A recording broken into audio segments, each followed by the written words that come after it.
ಇಲ್ಲಿ ಬಂದ್ಬಿಟ್ರೆ ನಿಮಗೆ ಎಷ್ಟು ಶಾಂತಿ ನೆಮ್ಮದಿ ಸಿರುತ್ತೆ. ನಾವು ಲಿಂಗ ರೂಪದಲ್ಲಿ ನೋಡ್ತಾ ಇದ್ದೇವೆ. ಪರಶುರಾಮನ ತಾಯೇ ಓ ಪರಮೇಶ್ವರಿ ಬಯಲು ಸೀಮೆಯ ಕಾಯೋ. ಭೈರವನ ವಿಗ್ರಹಗಳು ನಮಗೆ ಪತ್ತೆ ಆಯ್ತು. ದೇವಸ್ಥಾನ ಇದೆ ಅಂತ ಎಲ್ಲಮ್ಮ ಇದ್ದಾಳೆ ಅಂತ ಹೇಳುವಾಗ ನಂಗೆ ತುಂಬಾ ಸಂತೋಷವಾಯ್ತು. ತುಂಬ ಮನಸ್ಸಿಗೆ ಬೇಜಾರಾದಾಗ, ತುಂಬ ಸ್ಟ್ರೆಸ್ಡ್ ಇದ್ದಾಗ ನಾವು ಇಲ್ಲಿ ಬಂದರೆ ಬಹಳ ಮನಸ್ಸಿಗೆ ನೆಮ್ಮದಿ ಆಗುತ್ತೆ ಮತ್ತು ಎಲ್ಲ ಸ್ಟ್ರೆಸ್ನ ರಿಲೀಫ್ ಆಗುತ್ತೆ. ಕಾಯಿ ಅಂತ ಹೇಳ್ತೇವೆ ಅಥವಾ ಸಂಕಲ್ಪ ಕಾಯಿ ಅಂತ ಹೇಳ್ತೇವೆ. ಯಾಕಂದ್ರೆ ಒಂದು ಪ್ರತ್ಯಂಗಿರ ಹೋಮದಲ್ಲಿ ನೀವು ಭಾಗ ತಗೊಂಡ್ರೆ ಇಷ್ಟು ಚೆನ್ನಾಗಿ ಅನ್ಸತ್ತೆ ಅಂತಂದ್ರೆ ಪ್ರಶಸ್ತವಾದ ದೇವಸ್ಥಾನ ಆಗಿದೆ ಅಂತ ತಕ್ಷಣ ನಾನು ಬಂದಿದ್ದು ಈ ಎಲ್ಲಮ್ಮನ್ನ ನೋಡಿದ್ದು ತುಂಬಾ ಖುಷಿ. ಎಲ್ಲ ನಿನ್ನ ಮಾಯೆ ನಮ್ಮೆಲ್ಲರನ್ನು ಕಾಯೇ. ದೋಷಗಳೆಲ್ಲ ನಿವಾರಣೆಯಾಗಲಿ, ನಮ್ಮ ಪೂರ್ಣ ಜೀವನ ಅನುಗ್ರಹ ಆಗಲಿ. ಶುಕ್ರವಾರ ತಪ್ಪದೇ ಬರ್ತೀವಿ. ಅಮ್ಮನ ಆಶೀರ್ವಾದದಿಂದ ಎಲ್ಲ ಚೆನ್ನಾಗಿ ನಡೀತಾ ಇದೆ. ಮೈ ಮೇಲಿದ್ದ ಭಾರ ಹಳೇದೇನಿತ್ತು ಅದೆಲ್ಲ ಹೋಗಿದೆ, ನೀವು ಶಾಂತವಾಗಿದ್ದೀರಾ. ಆಮೇಲೆ ನಿಮ್ ಕೆಲಸಗಳು ಮೊದಲು ಕಷ್ಟಪಟ್ಟು ಆಗೋದೆಲ್ಲ ಇವಾಗ ಈಸಿ ಆಗಕ್ ಶುರು ಆಗುತ್ತೆ. ಮಾಡ್ತೀವಿ. ನಾವು ಏನೇ ತಪ್ಪು ಒಪ್ಪುಗಳನ್ನ ಮಾಡಿದ್ರೆ, ನಮ್ಮ ದೋಷಗಳಿದ್ರೆ ಅವೆಲ್ಲ ನಿವಾರಣೆಯಾಗಲಿ. ಅದೇ ರೀತಿ ಇಲ್ಲಿ ಏನ್ ಸಂಕಲ್ಪವನ್ನು ಮಾಡಿ ಕಾಯಿಯನ್ನ ಕಟ್ತೀವಿ ಅದು ಆದಷ್ಟು ಬೇಗ ಆ ಸಂಕಲ್ಪ ಈಡೇರುತ್ತದೆ.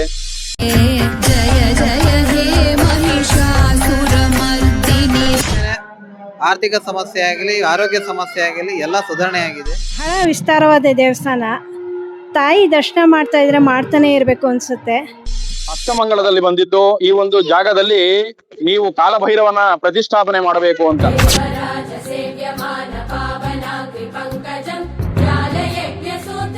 ಕಷ್ಟ ಅಂತ ಬಂದ್ರೆ ಭಗವಂತ ಕೊಡೆಯ ರೂಪದಲ್ಲಿ ಅವರನ್ನ ರಕ್ಷಣೆ ಮಾಡ್ತಾನೆ ಅಂತ. ಅದೇ ರೀತಿ ಇಲ್ಲಿ ಬರ್ತಕ್ಕಂಥ ಎಲ್ಲ ಭಕ್ತಾದಿಗಳಿಗೆ ಆ ಭಗವಂತ ಅಭಯವನ್ನ ಕೊಡ್ತಾನೆ. ಅಮಾವಾಸ್ಯೆ ಹೋಮ ಪೂಜೆ ಎಲ್ಲ ನಡೀತಾ ಇರುತ್ತೆ, ಜೊತೆಗೆ ಪ್ರಸಾದನೂ ಕೊಡ್ತಾರೆ. ಮನಸ್ಸಿಗೆ ನೆಮ್ಮದಿ ಅನಿಸುತ್ತೆ, ಖುಷಿ ಅನಿಸುತ್ತೆ. ಎಷ್ಟೇ ಕಷ್ಟ ಇದ್ರೂ ನಮಗೆ ಇಲ್ಲಿ ಬಂದಾಗ ಏನೋ ಒಂಥರ ನೆಮ್ಮದಿ ಅಂತ ಅನಿಸುತ್ತೆ. ಎಲ್ಲ ನೀನೆ ತಾಯೇ ಎಲ್ಲೆಲ್ಲೂ ನಿನ್ನ ಛಾಯೆ.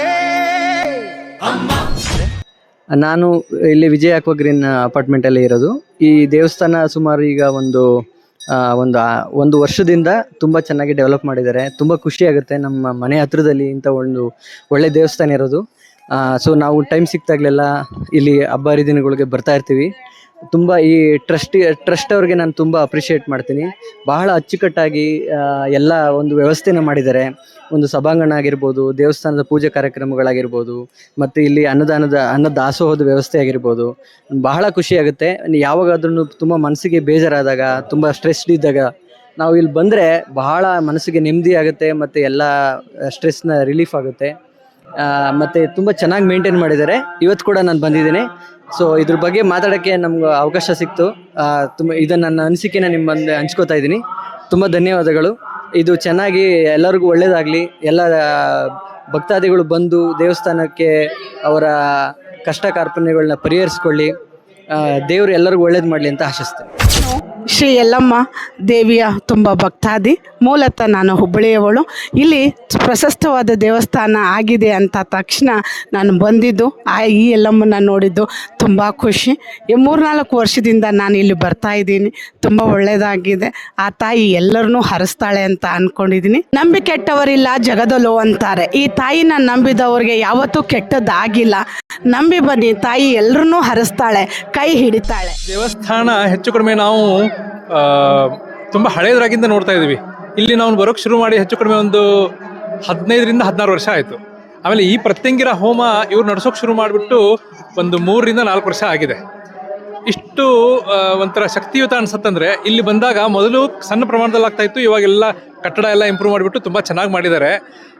ಇಲ್ಲಿ ಬಂದ್ಬಿಟ್ರೆ ನಿಮಗೆ ಎಷ್ಟು ಶಾಂತಿ ನೆಮ್ಮದಿ ಸಿರುತ್ತೆ. ಎಸ್ಪೆಷಲಿ ಈ ಒಂದು ಪ್ರತ್ಯಂಗಿರ ಹೋಮದಲ್ಲಿ ನೀವು ಭಾಗ ತಗೊಂಡ್ರೆ ಇಷ್ಟು ಚೆನ್ನಾಗಿ ಅನ್ಸತ್ತೆ ಅಂತಂದ್ರೆ ನಿಮಗೆ 1 ತಿಂಗಳವರೆಗೆ ಮೈ ಮೇಲಿದ್ದ ಭಾರ ಹಳೇದೇನಿತ್ತು ಅದೆಲ್ಲ ಹೋಗಿದೆ, ನೀವು ಶಾಂತವಾಗಿದ್ದೀರಾ. ಆಮೇಲೆ ನಿಮ್ಮ ಕೆಲಸಗಳು ಮೊದಲು ಕಷ್ಟಪಟ್ಟು ಆಗೋದೆಲ್ಲ ಇವಾಗ ಈಸಿ ಆಗೋಕ್ಕೆ ಶುರು ಆಗುತ್ತೆ. ಆ ಥರ ಇದು ಒಂಥರ ಜನಕ್ಕೂ ಗೊತ್ತಾಗಬೇಕು. ಜನಕ್ಕೆ ಗೊತ್ತಾಗಿದೆ ಇದು ಸುಮಾರಾಗಿ. ತುಂಬ ಚೆನ್ನಾಗಿದೆ ಸರ್. ನಮಗಂತೂ ತುಂಬ ಹೆಲ್ಪ್ ಆಗಿದೆ. ಹಾಗಾಗಿ ನಾವಂತೂ ಆದಷ್ಟು ಮಿಸ್ ಮಾಡದೆ ಬರೋಕ್ಕೆ ಪ್ರಯತ್ನ ಮಾಡ್ತೀವಿ. ಏನೋ ಕೆಲವೊಂದು ಬಾರಿ ಆಗಲ್ಲ, ಬಟ್ ನಾವಂತೂ ಮೊದಲಂತೂ ಫಸ್ಟ್ ಪ್ರಿಫರೆನ್ಸ್ ಇದಕ್ಕೆ ಕೊಡೋದು, ಆದಷ್ಟು ಬರಬೇಕು ಅಂತ. ಈ ಕ್ಷೇತ್ರನೂ ತುಂಬ ಮೊದಲಿನಗಿಂತ ತುಂಬ ಅಭಿವೃದ್ಧಿ ಆಗಿದೆ. ಆಮೇಲೆ ಜನಕ್ಕೂ ತುಂಬ ಅನುಕೂಲ ಆಗಿದೆ. ಆಮೇಲೆ ನೀವೆಲ್ಲ ನೋಡ್ಬೋದು ಇಲ್ಲಿ ಈ ಕಟ್ಟಡ ಆಗಿರಬಹುದು, ಆಮೇಲೆ ಹೋಮಕುಂಡ ಆಗಿರಬಹುದು, ಆಮೇಲೆ ನಡೆಸೋ ರೀತಿ ಆಗಿರಬಹುದು, ಅದರಲ್ಲೆಲ್ಲ ತುಂಬ ವೃದ್ಧಿ ಆಗಿದೆ. ಆಮೇಲೆ ಹೊಸ ಹೊಸ ಏನಂದರೆ ಮೊದಲು ಚಿಕ್ಕ ಪ್ರಮಾಣದಲ್ಲಿ ಆಗ್ತಾ ಇತ್ತು, ಇವಾಗ ಅದನ್ನೇ ಒಂದು ಸ್ವಲ್ಪ ವೃದ್ಧಿ ಮಾಡಿಬಿಟ್ಟು ತುಂಬ ಚೆನ್ನಾಗಿ ಮಾಡಿದ್ದಾರೆ. ತುಂಬ ಖುಷಿ ಅನ್ಸುತ್ತೆ ಸರ್ ಇದು. ಆಮೇಲೆ ನಾನು ಏನು ಕೇಳ್ಕೊಳ್ಳೋದಂದರೆ, ಜನಕ್ಕೆ ಈ ಪ್ರತ್ಯಂಗಿರ ಹೋಮ ಅಂದರೆ ಜನ ಏನು ಮಾಡ್ತಾರೆ, ಇದು ಈಗ ಮನೆಯಲ್ಲಿ ಒಂಥರ ನೆಗೆಟಿವ್ ಎನರ್ಜಿ ತುಂಬ ಜಾಸ್ತಿ ಇದ್ಬಿಟ್ರೆ ಈ ಹೋಮದಿಂದ ಅದಕ್ಕೆ ಒಂದು ಹೆಲ್ಪ್ ಆಗುತ್ತೆ, ತುಂಬ ಇದರಿಂದ ರಿಲೀಫ್ ಸಿಗುತ್ತೆ. ಹೆಲ್ಪ್ನ ತಗೋಬೇಕು, ಆಮೇಲೆ ಇದರಲ್ಲಿ ಭಾಗಿಯಾಗ್ಬಿಟ್ಟು ನಮ್ಮ ಲೈಫ್ನ ತಾವು ಇಂಪ್ರೂವ್ ಮಾಡ್ಕೋಬೇಕು ಅಂತ ಕೇಳ್ಕೊತೀನಿ. ನಾನು 1.5 ವರ್ಷದಿಂದ ಈ ಕ್ಷೇತ್ರಕ್ಕೆ ಬರ್ತಾ ಇದ್ದೀನಿ. ಈ ಕ್ಷೇತ್ರಕ್ಕೆ ಬರ್ಕಿದ್ರೆ ಮುಂಚೆ ನನಗೆ ಆರೋಗ್ಯ ಸಮಸ್ಯೆ ತುಂಬ ಕಾಡ್ತಾ ಇತ್ತು. ಹಣಕಾಸಿನ ಸಮಸ್ಯೆ, ಎಷ್ಟೇ ದುಡಿದಿದ್ರು ಅದು ಉಳಿತಾಯ ಅಂತ ಕಾಣಿಸ್ತಾ ಇದ್ದಿಲ್ಲ. ಇಲ್ಲಿ ಬಂದಮೇಲೆ ಆರ್ಥಿಕ ಸಮಸ್ಯೆ ಆಗಲಿ, ಆರೋಗ್ಯ ಸಮಸ್ಯೆ ಆಗಲಿ ಎಲ್ಲ ಸುಧಾರಣೆ ಆಗಿದೆ. ನಾನು ಪ್ರತಿ ಅಮಾವಾಸ್ಯೆಗೆ ಬಂದು ನನ್ನ ಕೈಯಲ್ಲಾದ ಸಹಾಯವನ್ನು ಈ ಅನ್ನದಾನ ಕ್ಷೇತ್ರದಲ್ಲಿ ಸಹಾಯ ಅಂದರೆ ನಾನು ಕೆಲಸ ಹೆಲ್ಪ್ ಮಾಡ್ತಾ ಇದ್ದೀನಿ. ಅವರಿಗೆ ಅಡುಗೆ ಮಾಡಲಿಕ್ಕೆ ಸ್ವಲ್ಪ ಹೆಲ್ಪ್ ಮಾಡ್ತಾ ಇದ್ದೀನಿ. ನಮ್ಮದು ಇದೇ ಉದ್ಯೋಗ ಆದ್ದರಿಂದ ನಾನು ಅದರಲ್ಲಿ ಸಹಾಯ ಮಾಡಲಿಕ್ಕೆ ಆಗ್ತಾ ಇದೆ. ಸಂಸಾರದಲ್ಲಿ ಕೂಡ ಒಂಥರ ನೆಮ್ಮದಿ ಇದೆ. ಮಕ್ಕಳ ವಿದ್ಯಾಭ್ಯಾಸದಲ್ಲೂ ಕೂಡ ಒಂಥರ ಅಭಿವೃದ್ಧಿ ಇದೆ. ಅವರು ಒಂದು ವಿದ್ಯಾಭ್ಯಾಸ ಕೂಡ ಒಂದು ಒಳ್ಳೆ ರೀತಿಯಲ್ಲಿ ನಡೀತಾ ಇದೆ. ನನಗಿದು ಈ ಕ್ಷೇತ್ರದಿಂದ ತಾಯಿ ಆಶೀರ್ವಾದ ತುಂಬ ನನ್ನ ಮೇಲೆ ಇದೆ ಅಂತ ನಾನು ಭಾವಿಸ್ತಾ ಇದ್ದೀನಿ. ನಾನು ಮತ್ತು ನನ್ನ ಕುಟುಂಬ ಈ ದೇವಸ್ಥಾನಕ್ಕೆ ಮೊದಲಿಂದ ಬರ್ತಾ ಇದ್ದೀವಿ. ಒಂದು ಚಿಕ್ಕ ಗೋಪುರವಾಗಿತ್ತು, ಅದರಿಂದ ಈ ತುಂಬ ಜನಗಳೆಲ್ಲ ಕೈ ಹಾಕಿ ಎಲ್ಲರೂ ಈ ಥರ ಈ ಮಟ್ಟಿಗೆ ಮಾಡಿದ್ದಾರೆ. ತುಂಬ ಚೆನ್ನಾಗಿದೆ. ನಾವು ವಾರ ಬರ್ತೀವಿ, ಶುಕ್ರವಾರ ತಪ್ಪದೇ ಬರ್ತೀವಿ. ಅಮ್ಮನ ಆಶೀರ್ವಾದದಿಂದ ಎಲ್ಲ ಚೆನ್ನಾಗಿ ನಡೀತಾ ಇದೆ. ಹಾಗೆ ನನ್ನ ಮಗು ಮತ್ತು ನನ್ನ ಕುಟುಂಬದವರೆಲ್ಲರಿಗೂ ಚೆನ್ನಾಗಲಿ, ಹಾಗೆ ಎಲ್ಲರಿಗೂ ಒಳ್ಳೆಯದಾಗಲಿ ಅಂತ ಕೋರ್ಕೊಳ್ತಾರೆ. ಕ್ಷೇತ್ರದಲ್ಲಿ ಈ ಸುತ್ತಮುತ್ತ ಕ್ಷೇತ್ರದಲ್ಲಿ ಇದೊಂದು ದೊಡ್ಡ ದೇವಸ್ಥಾನ ಹಾಗೆ ಆಗುತ್ತೆ. ಈಗ ನಿಮ್ಗೆ ಗೊತ್ತಿದ್ದಂಗೆ ಇಲ್ಲಿ ಬಡಾವಣೆ ಆಗ್ತಾ ಇದೆ, ಶಿವರಾಮ್ ಕರಂತದ್ದು. ಸೊ ಎಲ್ರಿಗೂ ಒಳ್ಳೆಯದಾಗುತ್ತೆ, ತುಂಬ ಚೆನ್ನಾಗಾಗಿದೆ. ಹಾಗೂ ದೇವಿಯ ಆಶೀರ್ವಾದದಿಂದ, ಅಮ್ಮನ ಆಶೀರ್ವಾದದಿಂದ ಎಲ್ಲ ಚೆನ್ನಾಗಿ ಆಗ್ತಾಯಿದೆ. ಸುತ್ತಮುತ್ತಲೂ ತುಂಬ ಚೆನ್ನಾಗಾಗುತ್ತೆ. ಎಲ್ಲರಿಗೂ ಒಳ್ಳೆಯದಾಗಲಿ, ಎಲ್ಲರಿಗೂ. ಅಮ್ಮನ ನೋಡ್ತಾರೆ, ಹಾಡು ಆಡೋದು ಇಷ್ಟ ತುಂಬ ನನಗೆ. ಎಲ್ಲ ದೇವಸ್ಥಾನದಲ್ಲೆಲ್ಲ ನಾನು ಮೆಂಬರ್ ಆಗಿದ್ದೇನೆ. ಇಲ್ಲಿ ಬಂದು ನಮಗೆ ಪಕ್ಕದಲ್ಲೇ ದೇವಸ್ಥಾನ ಬೇಕಿತ್ತು ಅಂತ ನನಗೆ ತುಂಬ ಮನಸ್ಸಿತ್ತು. ಕೇಳ್ತಾ ಇದ್ದೆ ದೇವಸ್ಥಾನ ಇದೆ ಅಂತ. ಎಲ್ಲಮ್ಮ ಇದ್ದಾಳೆ ಅಂತ ಹೇಳುವಾಗ ನನಗೆ ತುಂಬ ಸಂತೋಷವಾಯಿತು. ಅವಳ ದರ್ಶನ ನಮಗೆ ಪ್ರತಿ ವಾರ ನಾವು ಬರ್ತೇವೆ, ಅವಳ ದರ್ಶನ ಪಡಿತೇವೆ. ಅವಳ ಆಶೀರ್ವಾದ ನಮ್ಮ ಬಾಳಿಗೆ ನಿತ್ಯ ಬೇಕು. ನಮಗೂ ಮಾತ್ರ ಅಲ್ಲ, ಎಲ್ಲರಿಗೂ ಸರ್ವೇ ಜನ ಸುಖಿನೋ ಭವಂತು. ಆ ಆಶೀರ್ವಾದ ಅವಳು ಎಲ್ಲರಿಗೂ ಕೊಡಲಿ ಅಂತೇಳಿ ನಾನು ಅವಳ ಪಾದಾರೊಂದಕ್ಕೆ ಸಾಷ್ಟಾಂಗ ಹೊಂದಿಸ್ತೇನೆ. ನನಗೆ ಫಸ್ಟ್ ಟೈಮು ಅಂದರೆ ನನಗೆ ಇಲ್ಲಿ ಬರೋದು ಅಷ್ಟು ನನಗೆ ಇದೇ ಇರ್ತಿರ್ಲಿಲ್ಲ. ಬರಬೇಕು ಟೋಟಲ್ ಆಗ್ತಾ ಇರಲಿಲ್ಲ ನನಗೆ. ಬಟ್ ಆಮೇಲೆ ಒಂದ್ಸರಿ ನನ್ನ ಫ್ರೆಂಡ್ಸ್ ಇವರೆಲ್ಲ ಕರೆದ್ಬಿಟ್ಟು ಹೋಗೋಣ ಬನ್ನಿ ಅಂತ ಬಂದ್ವಿ. ಬಟ್ ಫಸ್ಟ್ ಟೈಮ್ ಏನೋ ಬಂದ್ವಿ. ಬಟ್ ಈ ಸೆಕೆಂಡ್ ಟೈಮ್ ಏನು ಬರ್ತಿದ್ವಲ್ಲ, ಏನೋ ಒಂಥರ ಖುಷಿ ಅನಿಸುತ್ತೆ. ಯಾವಾಗ ಬಂದಬೇಕು ಅನ್ನೋ ಒಂದು ಕ್ಯೂರಿಯಾಸಿಟಿ ತುಂಬಾ ನನಗೆ ಇಷ್ಟ ಆಯಿತು. ದೇವಸ್ಥಾನ ಅದರಲ್ಲಿ ಎಸ್ಪೆಷಲಿ ಈ ಚಿಕ್ಕಬಳ್ಳಾಪುರದಲ್ಲಿ ಇಂಥ ದೇವಸ್ಥಾನ ಇದೆ ಅಂತ ನನಗೆ ತುಂಬಾ ಆಶ್ಚರ್ಯ ಆಯಿತು. ತುಂಬ ಚೆನ್ನಾಗಿದೆ. ಇನ್ನೂ ಬರ್ತಾ ಚೆನ್ನಾಗಿ ಇದು ಏಳಿಗೆ ಆಗಲಿ. ಹಾಗೆಯೇ ಕರೆಸ್ಕೊಳ್ಬೇಕು ಎಲ್ಲಮ್ಮ ತಾಯಿ ನಮ್ಮನ್ನೆಲ್ಲ ಬಂದು ಸೇವೆ ಮಾಡೋಷ್ಟು ಅನುಕೂಲ ಮಾಡಿಕೊಡ್ಲಿ ತಾಯಿ. ನಿಜ ಹೇಳಬೇಕು ಅಂತಂದರೆ ಮನೇಲಿ ಅಟ್ಲೀಸ್ಟ್ ನಾವು ಟೈಮ್ ಪುರ್ಸೊತ್ತು ಮಾಡ್ಕೊಂಬಂದು ಎಲ್ಲರೂ ಬರಬೇಕು, ಬಂದು ಈ ತಾಯಿ ದರ್ಶನ ತೊಗೊಂಡೋಗ್ಬೇಕು, ಎಲ್ಲ ಒಳ್ಳೇದಾಗಲಿ ಅನ್ನೋ ಒಂದು ಇಂಟೆನ್ಷನ್. ನಮಸ್ಕಾರ. ಇಲ್ಲಿ ತಾಯಿ ರೇಣುಕಾ ಯಲ್ಲಮ್ಮ ದೇವಸ್ಥಾನ ಇದೆ. ಇಲ್ಲಿ ಬಂದು ಇದು ಸೋಮಶೆಟ್ಟಹಳ್ಳಿ, ಚಿಕ್ಕಬಾಣಾವರ. ಬಹಳ ವಿಸ್ತಾರವಾದ ದೇವಸ್ಥಾನ. ತಾಯಿ ದರ್ಶನ ಮಾಡ್ತಾಯಿದ್ರೆ ಮಾಡ್ತಾನೆ ಇರಬೇಕು ಅನಿಸುತ್ತೆ. ಇಲ್ಲಿ ಪೂಜೆನೂ ಅಷ್ಟೇ ಅನನ್ಯವಾಗಿ ಮಾಡ್ತಾ ಇರ್ತಾರೆ. ಬಹಳ ವಿಶೇಷವಾಗಿ ಮಾಡ್ತಾ ಇರ್ತಾರೆ. ಪ್ರತಿ ಅಮಾವಾಸ್ಯೆ ಹೋಮ ಪೂಜೆ ಎಲ್ಲ ನಡೀತಾ ಇರುತ್ತೆ. ಜೊತೆಗೆ ಪ್ರಸಾದನೂ ಕೊಡ್ತಾರೆ. ಬಹಳ ಅದ್ಭುತವಾದ ತಾಯಿ ದರ್ಶನ ಮಾಡಬೇಕು ಅನ್ನೋದು ಅದು ಭಾಗ್ಯನೂ ಬೇಕು. ಬರಬೇಕು, ಎಲ್ಲರೂ ಬರಬೇಕು, ಇಲ್ಲಿ ಬಂದು ದರ್ಶನ ಮಾಡಬೇಕು ಅಂತ ಹೇಳ್ತೀನಿ. ಬಂದು ಚೆನ್ನಾಗಿ ದರ್ಶನ ಭಾಗ್ಯ ಪಡ್ಕೊಂಡು ಬರಲಿ ಅಂತ ಹೇಳ್ತೀನಿ. ಇಲ್ಲಿ ತಾಯಿ ಮುಂದೆ ನಿಂತ್ಕೊಂಡು ಒಂದು ಶ್ಲೋಕ ಆಗಲಿ, ಏನು ದೇವ್ರನಾಮ ಹಾಡ್ತಾ ಇದ್ರೆ ಹಾಡ್ತಾನೆ ಇರಬೇಕು ಅನ್ನೋ ಮನೋಭಾವನೆ ಹೆಚ್ಚುತ್ತೆ. ಆ ತಾಯಿ ಆಶೀರ್ವಾದ ಎಲ್ಲರೂ ತಗೊಳ್ಳಿ ಅಂತ ಕೇಳ್ತೀನಿ. ಓಂ ಶ್ರೀ ಗುರುಭ್ಯೋ ನಮಃ. ಓಂ ಶ್ರೀ ಗಣೇಶಾಯ ನಮಃ. ಓಂ ಶ್ರೀ ಶಾರದಾಯೈ ನಮಃ. ತುಂಬ ಖುಷಿ ಆಗ್ತಿದೆ. ಏನೋ ಬಂದ್ರಲ್ಲಿ ಸ್ವಲ್ಪ ನೆಮ್ಮದಿ ಅನಿಸುತ್ತೆ. ಈ ಕ್ಷೇತ್ರದಲ್ಲಿ ಏನೋ ಬಂದವ್ರಿಗೆ ಸ್ವಲ್ಪ ಮನಸ್ಸಿಗೆ ನೆಮ್ಮದಿ ಅನಿಸುತ್ತೆ, ಖುಷಿ ಅನಿಸುತ್ತೆ. ಎಷ್ಟೇ ಕಷ್ಟ ಇದ್ರೂ ನಮಗೆ ಇಲ್ಲಿ ಬಂದಾಗ ಏನೋ ಒಂಥರ ನೆಮ್ಮದಿ ಅಂತ ಅನಿಸುತ್ತೆ. ಭೂತೇಶು ಶಕ್ತಿ ರೂಪೇಣ ಸಂಸ್ಥಿತ ನಮಸ್ತಸ್ಯೈ ನಮಸ್ತಸ್ಯೈ ನಮಸ್ತಸ್ಯೈ ನಮೋ ನಮಃ. ಸರ್ವ ಭಕ್ತಾದಿಗಳಲ್ಲಿ ವಿನಂತಿ, ಸೋಮಶೆಟ್ಟಿಯಲ್ಲಿ ನಿಲ್ಲಿಸಿರುವಂತಹ ಶ್ರೀ ರೇಣುಕಾ ಯಲ್ಲಮ್ಮ ದೇವಿ ವಿಶೇಷವಾಗಿ ಶಕ್ತಿ ದೇವತೆಯಾಗಿ, ಮಹಾಲಕ್ಷ್ಮಿಯಾಗಿ, ಮಹಾ ಸರಸ್ವತಿಯಾಗಿ, ಮಹಾದುರ್ಗಿಯಾಗಿ ಇಲ್ಲಿ ನೆಲೆಸಿದ್ದಾಳೆ.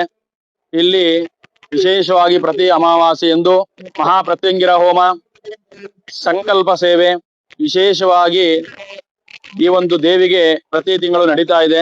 ಅದೇ ರೀತಿ ದಿನದಿಂದ ದಿನಕ್ಕೆ ಸಾವಿರಾರು ಭಕ್ತಾದಿಗಳು ಬಂದು ಆಗಮಿಸ್ತಾ ಇದ್ದಾರೆ. ಭಕ್ತಾದಿಗಳ ಎಲ್ಲ ಕಷ್ಟಗಳು ನಿವಾರಣೆಯಾಗ್ತಾ ಇದೆ.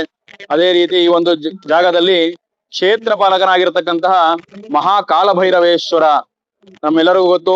ಕಾಲಭೈರವೇಶ್ವರ ಅಂತಂದ್ರೆ ಎಲ್ಲ ದೋಷಗಳನ್ನ ನಿವಾರಣೆ ಮಾಡ್ತಕ್ಕಂಥ ಶಕ್ತಿ ಆ ಭಗವಂತನಲ್ಲಿದೆ. ಹಾಗಾಗಿ ಅಂತಹ ಕಾಲಭೈರವೇಶ್ವರನ ಕ್ಷೇತ್ರ ಪಾಲಕ ಸ್ವರೂಪಿಯಾಗಿ ಈ ಒಂದು ಸ್ಥಳದಲ್ಲಿ ನೆಲೆಸಿದ್ದಾನೆ. ಇಲ್ಲಿ ವಿಶೇಷವಾಗಿ ಆ ಕಾಲಭೈರವನ ಅನುಗ್ರಹದಿಂದ ಎಲ್ಲ ಕಷ್ಟಗಳು, ಮಕ್ಕಳಿಲ್ಲದವರಿಗೆ ಸಂತಾನ ಭಾಗ್ಯ, ಆರೋಗ್ಯ ಇಲ್ಲದವರಿಗೆ ಆರೋಗ್ಯ ಭಾಗ್ಯ, ಕಷ್ಟದಲ್ಲಿದ್ದವರಿಗೆ ಕಷ್ಟದಿಂದ ಮುಕ್ತಿ ಆಗ್ತಕ್ಕಂಥದ್ದು, ಭಯದಲ್ಲಿ ಜೀವನವನ್ನು ಮಾಡ್ತಾ ಇದ್ರೆ ಆ ಭಯದಿಂದ ಮುಕ್ತಿ ಆಗ್ತಕ್ಕಂಥದ್ದು, ಹೀಗೆ ಅವರು ಏನು ಸಂಕಲ್ಪವನ್ನು ಮಾಡಿ ಈ ಒಂದು ಕ್ಷೇತ್ರಕ್ಕೆ ಬರ್ತಾರೆ ಅವರಿಗೆ ಖಂಡಿತವಾಗಿ ಅದು ಇಲ್ಲಿ ಈಡೇರ್ತಾ ಇದೆ. ಅದೇ ರೀತಿ ಇವತ್ತಿನ ದಿವಸ ಭೀಮನ ಅಮಾವಾಸ್ಯೆ. ಆ ಜ್ಯೋತಿ ಸ್ವರೂಪಿಯಾಗಿರ್ತಕ್ಕಂತಹ ಆ ಭೀಮದೇವರ ಅನುಗ್ರಹದಿಂದ ಜ್ಯೋತಿರ್ಭೀಮೇಶ್ವರ ವ್ರತವನ್ನ ಭಗವತಿ ಎಲ್ಲಾ ಹೆಣ್ಣು ಮಕ್ಕಳು ಮನೆಯಲ್ಲಿ ಮಾಡಿ ಇವತ್ತಿನ ದಿವಸ ಈ ಒಂದು ದೇವಸ್ಥಾನದಲ್ಲಿ ಸಹಸ್ರಾರು ಸಂಖ್ಯೆಯಲ್ಲಿ ಆಗಮಿಸಿದ್ದಾರೆ. ಎಲ್ಲರಿಗೂ ಸಹ ಆ ಭಗವತಿ ಅನುಗ್ರಹವನ್ನು ಕೊಡಲಿ, ಅವರ ಮನೆಯಲ್ಲಿರ್ತಕ್ಕಂಥ ಕಷ್ಟಗಳನ್ನೆಲ್ಲ ದೂರ ಮಾಡತಕ್ಕಂಥ ಶಕ್ತಿ ಭಗವತಿ ಎಲ್ಲರಿಗೂ ಅನುಗ್ರಹಿಸಲಿ ಅಂತೇಳಿ ಈ ಮೂಲಕ ಕೇಳ್ಕೊಳ್ತಾ ಇದ್ದೇವೆ. ಅದೇ ರೀತಿ ಪ್ರತಿ ತಿಂಗಳಲ್ಲೂ ಸಹ ಈ ಒಂದು ಪ್ರತ್ಯಂಗಿರ ಆಗ ಇರುತ್ತೆ. ಭಕ್ತಾದಿಗಳು ಬಂದು ತಮ್ಮ ಕಷ್ಟ ಕಾರ್ಪಣ್ಯಗಳನ್ನ ನಿವಾರಣೆ ಮಾಡ್ಕೋಬೇಕಾಗಿ ಈ ಮೂಲಕ ಸವಿನಯ ಪ್ರಾರ್ಥನೆ. ನಮಸ್ಕಾರ. ಹರಕೆಯ ಕಾಯಿ ಅಂತ ಹೇಳ್ತೇವೆ ಅಥವಾ ಸಂಕಲ್ಪ ಕಾಯಿ ಅಂತ ಹೇಳ್ತೇವೆ. ಯಾಕಂದ್ರೆ ಪೂರ್ಣ ಫಲ ಎಲ್ಲರಿಗೂ ಗೊತ್ತು. ಪೂರ್ಣ ಅಂತಂದ್ರೆ ಪರಿಪೂರ್ಣವಾಗಿರ್ತಕ್ಕಂಥದ್ದು ಅಂತ. ಹಾಗಾಗಿ ನಾವು ಪೂರ್ಣ ಫಲವನ್ನ ಭಗವತಿಗೆ ಅರ್ಪಣೆ ಮಾಡ್ತಾ ಇದ್ದೇವೆ. ಏನಕ್ಕಾಗಿ? ನಮ್ಮ ದೋಷಗಳೆಲ್ಲ ನಿವಾರಣೆ ಆಗಲಿ, ನಮ್ಮ ಪೂರ್ಣ ಜೀವನ ಅನುಗ್ರಹ ಆಗಲಿ. ಅದೇ ರೀತಿ ಯಾರಿಗೆ ಏನು ಸಮಸ್ಯೆಗಳಿದೆ ಆ ಸಮಸ್ಯೆಗಳ ಪರಿಹಾರಕ್ಕೋಸ್ಕರ ದೇವಿಯಲ್ಲಿ ಮಹಾ ಸಂಕಲ್ಪವನ್ನ ಹೇಳ್ತೇವೆ. ಯಾಕಂದ್ರೆ ಮಾನವರಾಗಿ ಹುಟ್ಟಿರ್ತಕ್ಕಂಥ ನಾವು ಸಾವಿರಾರು ತಪ್ಪುಗಳನ್ನ ಮಾಡ್ತೇವೆ. ಅಂತಹ ಎಲ್ಲ ಅಪರಾಧವನ್ನ ಇರ್ತಕ್ಕಂಥದ್ದೇ ಭಗವತಿ ಅಥವಾ ಶಕ್ತಿ ದೇವರು. ಹಾಗಾಗಿ ಅಂತಹ ಶಕ್ತಿ ದೇವರ ಹತ್ರ ಸಂಕಲ್ಪವನ್ನು ಮಾಡ್ತೀವಿ. ನಾವು ಏನೇ ತಪ್ಪು ಒಪ್ಪುಗಳನ್ನ ಮಾಡಿದ್ರೆ, ನಮ್ಮ ದೋಷಗಳಿದ್ರೆ ಅವೆಲ್ಲ ನಿವಾರಣೆಯಾಗಲಿ. ಅದೇ ರೀತಿ ಇಲ್ಲಿ ಏನ್ ಸಂಕಲ್ಪವನ್ನು ಮಾಡಿ ಕಾಯಿಯನ್ನ ಕಟ್ತೀವಿ ಅದು ಆದಷ್ಟು ಬೇಗ ಆ ಸಂಕಲ್ಪ ಈಡೇರುತ್ತದೆ. ಆ ಒಂದು ನಂಬಿಕೆಯಿಂದ ಇಲ್ಲಿ ನೂರಾರು ಜನ ಈ ಸಂಕಲ್ಪ ಕಾಯಿಗಳನ್ನ ಇಲ್ಲಿ ಕಟ್ತಾ ಇದ್ದಾರೆ. ಇದು ಒಂದು ಈ ದೇವಿಯ ನಿದರ್ಶನ. ಪ್ರತಿ ಅಮಾವಾಸ್ಯೆ ಅಥವಾ ಪ್ರತಿನಿತ್ಯ ನಿಮ್ಗೆ ಯಾವಾಗ ಸಮಯ ಆಗುತ್ತೋ ಅವಾಗ ಬಂದ್ರೆ ಇಲ್ಲಿ ಅರ್ಚಕರು ಇರ್ತಾರೆ. ನಿಮ್ಮ ಕೈಯಲ್ಲಿ ಸಂಕಲ್ಪವನ್ನು ಮಾಡಿಸ್ತಾರೆ. ಏನಕ್ಕಾಗಿ ನೀವು ಈ ಒಂದು ಕಾಯಿಯನ್ನ ಕಟ್ತಾ ಇದ್ದೀರಿ ಅಂತೇಳಿ ಸಂಕಲ್ಪವನ್ನು ಮಾಡಿಸ್ತಾರೆ. ಸಂಕಲ್ಪ ಮಾಡಿಸಿ ಈ ಕಾಯಿಯನ್ನ ಇಲ್ಲಿ ಆ ಕಾಲಭೈರವನಿಗೆ ಸಮರ್ಪಣೆ ಮಾಡ್ಬೇಕು. ಇದು ವಿಶೇಷವಾಗಿರ್ತಕ್ಕಂಥ ಕಾಲಭೈರವೇಶ್ವರ. ಸಾಮಾನ್ಯವಾಗಿ ನಾವು ಕಾಲಭೈರವನನ್ನ ಮೂರ್ತಿ ರೂಪದಲ್ಲಿ ನೋಡ್ತೀವಿ, ಆದ್ರೆ ಇಲ್ಲಿ ನಾವು ಲಿಂಗ ರೂಪದಲ್ಲಿ ನೋಡ್ತಾ ಇದ್ದೇವೆ. ಇದಕ್ಕೆ ಕಾರಣ ಏನಪ್ಪಾ ಅಂದ್ರೆ, ಇದೇ ಒಂದು ಸ್ಥಳದಲ್ಲಿ ನಾವು ಪೂರ್ವದಲ್ಲಿ ಈ ಒಂದು ಜಾಗದಲ್ಲಿ ಒಂದು ಕಲ್ಯಾಣಿಯನ್ನ ನಿರ್ಮಾಣ ಮಾಡಿದ್ದೇವೆ, ಪರಶುರಾಮರ ಕಲ್ಯಾಣಿ ಅಂತ. ಆ ಪರಶುರಾಮರ ಕಲ್ಯಾಣಿಯನ್ನ ನಾವು ನಿರ್ಮಾಣ ಮಾಡಬೇಕಾದ್ರೆ ಅಷ್ಟಮಂಗಲದಲ್ಲಿ ಬಂದಿದ್ದು ಈ ಒಂದು ಜಾಗದಲ್ಲಿ ನೀವು ಕಾಲಭೈರವನ ಪ್ರತಿಷ್ಠಾಪನೆ ಮಾಡಬೇಕು ಅಂತ. ಅದೇ ರೀತಿ ಆ ಒಂದು ಕಲ್ಯಾಣಿಯನ್ನ ತೆಗಿತಾ ಇರಬೇಕಾದ್ರೆ ಈ ಎರಡು ಕಾಲಭೈರವನ ವಿಗ್ರಹಗಳು ನಮಗೆ ಪತ್ತೆಯಾಯಿತು. ಆಗ ಸಂಕಲ್ಪವನ್ನು ಮಾಡಿ ನಾವು ಅಷ್ಟಮಂಗಲ ಕೇಳಿದಾಗ ಇದೇ ಕಾಲಭೈರವ ಅಂತ ಹೇಳಿ ಸಂಕಲ್ಪದಲ್ಲಿ ಬಂದಾಗ ಅದನ್ನ ಇಲ್ಲಿ ನಾವು ಪ್ರತಿಷ್ಠಾಪನೆ ಮಾಡಿದ್ದೇವೆ. ಇಲ್ಲಿ ನೋಡ್ತಾ ಇರಬೇಕು, ಎರಡು ಕಾಲಭೈರವಗಳು ನಮಗೆ ಕಾಣಿಸ್ತಾ ಇದೆ. ಒಂದನ್ನ ಒಂದು ಮೇಲೆ ಹೊರಕೊಂಡಿದೆ. ಏನಪ್ಪಾ ಅಂತಂದ್ರೆ, ಯಾರೇ ಇಲ್ಲಿ ಕಷ್ಟ ಅಂತ ಬಂದ್ರೆ ಭಗವಂತ ಕೊಡೆಯ ರೂಪದಲ್ಲಿ ಅವರನ್ನ ರಕ್ಷಣೆ ಮಾಡ್ತಾನೆ ಅಂತ. ಅದೇ ರೀತಿ ಇಲ್ಲಿ ಬರ್ತಕ್ಕಂಥ ಎಲ್ಲ ಭಕ್ತಾದಿಗಳಿಗೆ ಆ ಭಗವಂತ ಅಭಯವನ್ನ ಕೊಡ್ತಾನೆ ಅನ್ನೋದಕ್ಕೆ ಈ ಒಂದು ಕಾಲಭೈರವೇಶ್ವರ ಮೂಲ ಕಾರಣ ಆಗಿದ್ದಾನೆ. ಇಲ್ಲಿ ಕಾಲಭೈರವೇಶ್ವರ ಇನ್ನೊಂದು ರೂಪವನ್ನ ಧರಿಸಿದ್ದಾನೆ. ಏನಪ್ಪಾ ಅಂತಂದ್ರೆ, ಮಹಾಲಕ್ಷ್ಮಿ ಮತ್ತೆ ಕುಬೇರ ಈ ಕಾಲಭೈರವನ ಹತ್ರ ಆ ಧನವನ್ನ ಇಸ್ಕೊಳ್ತಾರೆ. ಅಂತಹ ಒಂದು ಶಕ್ತಿ ಈ ಒಂದು ಕಾಲಭೈರವನಿಗೆ ಇಲ್ಲಿದೆ. ಹಾಗಾಗಿ ದಯವಿಟ್ಟು ಇಲ್ಲಿ ಬಂದಿರತಕ್ಕಂಥವ್ರು ಹರಕೆ ಚೀಟಿಗಳನ್ನ ಕಟ್ತಾರೆ. ಯಾರಿಗೆ ಏನು ಹರಕೆಗಳನ್ನ ಆಗಬೇಕು, ಭಗವಂತನಿಗೆ ನಾವು ಪತ್ರ ಬರೆದ ಹಾಗೆ. ಯಾಕಂದ್ರೆ ನಾವು ಪತ್ರವನ್ನು ಬರೆದಾಗ ಹೇಗೆ ಅವರಿಗೆ ತಲುಪುತ್ತೋ ಅದೇ ರೀತಿ ಇಲ್ಲೂ ಸಹ ಭಗವಂತನಿಗೆ ನಮ್ಮ ಹರಕೆಗಳನ್ನ ಪತ್ರದ ರೂಪದಲ್ಲಿ ನಾವು ಕೊಡ್ತಾ ಇದ್ದೇವೆ. ಹಾಗಾಗಿ ಆ ಭಗವಂತ ಅದನ್ನ ಸ್ವೀಕಾರ ಮಾಡ್ತಾನೆ. ಆ ಪತ್ರವನ್ನ ಭಗವಂತ ವೀಕ್ಷಣೆ ಮಾಡಿ ನಿಮ್ಮ ಕಷ್ಟಗಳನ್ನ ಆದಷ್ಟು ಬೇಗ ನಿವಾರಣೆ ಮಾಡ್ತಾನೆ ಅನ್ನೋದಕ್ಕೆ ಇದು ಸಾಕ್ಷಿಯಾಗಿದೆ. ಹಾಗಾಗಿ ಇಲ್ಲಿ ಚೀಟಿಯನ್ನ ವಿಶೇಷವಾಗಿ ಕಟ್ತಾರೆ.